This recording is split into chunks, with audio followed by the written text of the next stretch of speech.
Lost media is media which cannot be found easily or no copies of it exist anymore, whether it be movies, games, books, music, or anything else in between. And even though we live in a world where pretty much everything uploaded to the internet stays there, regardless of how hard you try to get rid of it, like with anything, stuff can get lost to time. So in this video, I'm going to talk about some of the most mysterious cases of lost media that have intrigued people for years.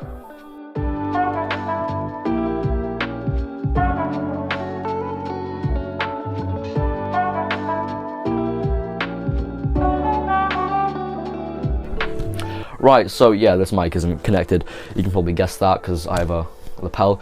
Anyway, before we start, I just want to say that I've tried picking some lesser known cases of lost media so that all these still feel fresh and, you know, they just haven't been covered to death on YouTube. I'm sorry I haven't posted in a while. It's I have no excuse for that. I'm sorry, let's just get into the first case. Let me just stop you right there. So I forgot to say this while I was filming, but one of the cases on this list was never mentioned on the internet before I started writing the script for this video. It's just the Minecraft animation one. Alright, continue. The Cure For Insomnia.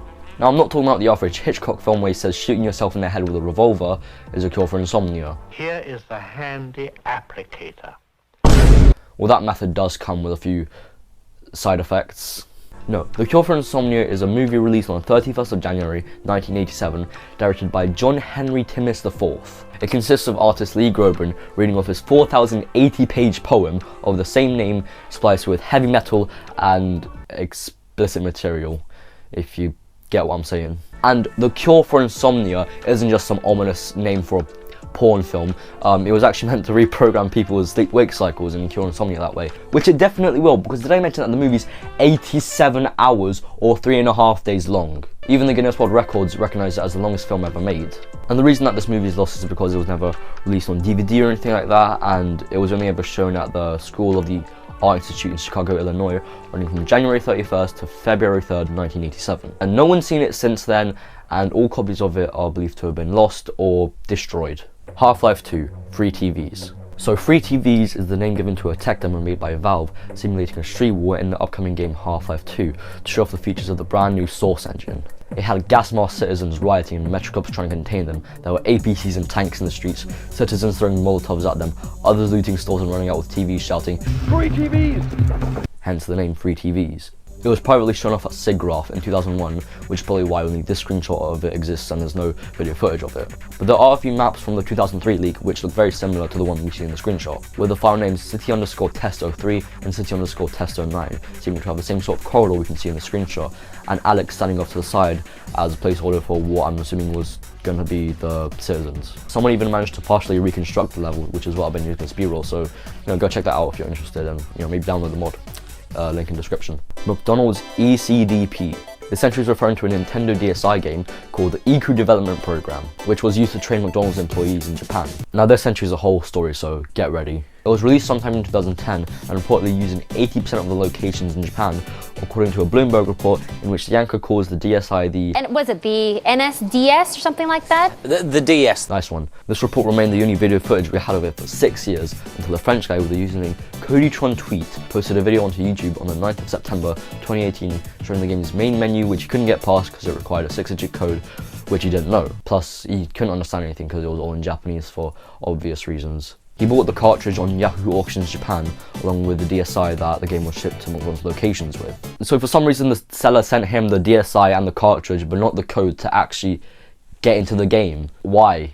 Now some of you might be wondering, why not just dump the game online so that people can look through it and find the code?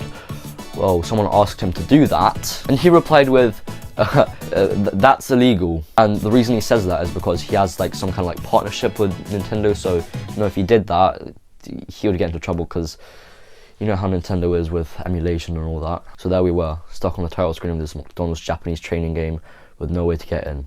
Until fellow YouTuber Nick Robinson uploaded a documentary about the game on the 18th of November 2020, where he actually managed to get his hands on a copy of the game and 2 of the matte black DSIs with the McDonald's logo on it. But that's not the important bit, because the seller of this copy actually had the passcode to get into the game that Cody didn't.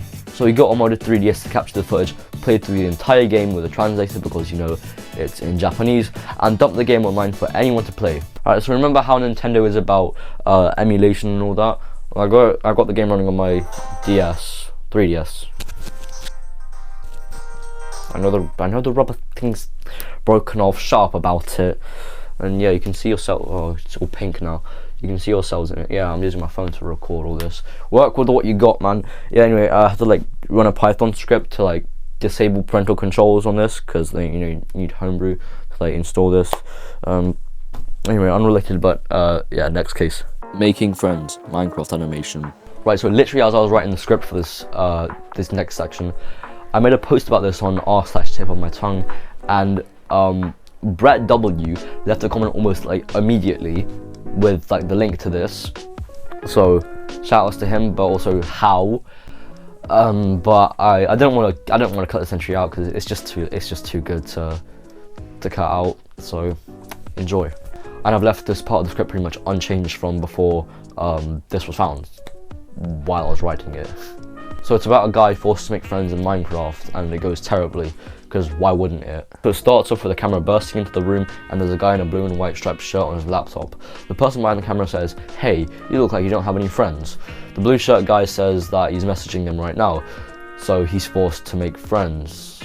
First, he's thrown into a Hunger Games match where he meets someone with a Steve with a weird face. He gives them bread and asks them to team. The Steve skin does the crouch and uncrouch thing and then beats him up. Cut to him sitting in an armchair, and the host, I guess you would say, says that didn't go so well. After that, he has to try to talk to what I'm pretty sure was 4 people sitting at a picnic bench. One of them was a girl in a purple jumper who communicated by making noises that some people would say would have been made by a special ed kid. I mean, there are subtitles at the bottom of the screen of what she was saying, and anyway, he approaches them and one of them says, "Seize that fucker!" And they start throwing stuff at him, and the purple jumper girl throws eggs at him. Cut back to him sitting in an armchair, and he asks the host, "Do you even have friends? You sound like you're lonely." The host replies, "Fuck you! I have many friends. Now get out there, you hack." The blue shirt guy is then sent to a lobby of some sort, and a guy with a terrible British accent says, "Hey, I'm a famous YouTuber." The blue shirt guy says, "No, you're not." The British guy gets really close to him and says something to the effect of,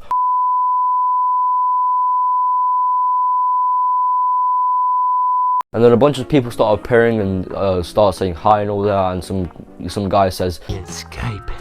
Finally, he's forced to talk to another group of people, but it's some satanic group this time who appear out of nowhere, throw a live chicken at his head, and okay, that's why this video was deleted. Anyway, they form a circle around him and start chanting something that ends with them repeating the word purge at the end of their ritual.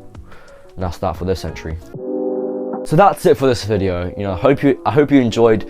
Sorry I've been gone for so long. Hopefully I'll make more videos this year. And with all that said, wait, let me get the script gathered up here.